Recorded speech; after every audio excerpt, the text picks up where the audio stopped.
Hi friends, இன்றைக்கி நம்ம வீட்டில் என்ன லஞ்சுன்னு பார்க்கலாம். சூடான ஒயிட் ரைஸ், சுட சுட இருக்குது சாதம். இங்கெல்லாம் மழை பெய்யுது. உங்கள் ஊரில் மழை பெய்யுதான்னு சொல்லுங்கள். அதனால் இன்றைக்கி காரக்குழம்பு, கொத்தவரங்காய் போட்டு, யாருக்கெல்லாம் கொத்தவரங்காய் போட்டு காரக்குழம்பு பிடிக்கும்னு சொல்லுங்கள். கொத்தவரங்காய் போட்டு காரக்குழம்பு வீட்டில் இன்றைக்கி பாருங்க. கொத்தவரங்காய் போட்டு சாம்பார் வச்சாலும் நல்லாயிருக்கும், காரக்குழம்பு வச்சாலும் நல்லாயிருக்கும்.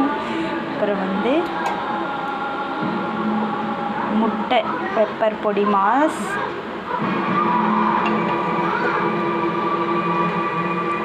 சோத்து வத்தல் பொரித்து வச்சுருக்கேன். காரக்குழம்புக்கு டேஸ்ட்டாக இருக்கும்.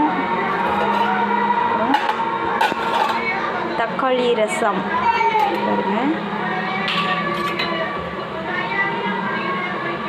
தக்காளி ரசம் இதுதான் இன்றைக்கி லஞ்சு நம்ம வீட்டில். உங்கள் வீட்டில் என்ன லஞ்சுன்னு சொல்லுங்கள். இந்த வீடியோ பிடிச்சிருந்தா லைக் பண்ணுங்கள், ஷேர் பண்ணுங்கள், மறக்காமல் கமெண்ட் பண்ணுங்கள், சப்ஸ்கிரைப் பண்ணுங்கள். யாரும் சப்ஸ்கிரைப் பண்ண மாட்டேங்கிறீங்க, சப்ஸ்கிரைப் பண்ணிவிட்டு பாருங்கள்.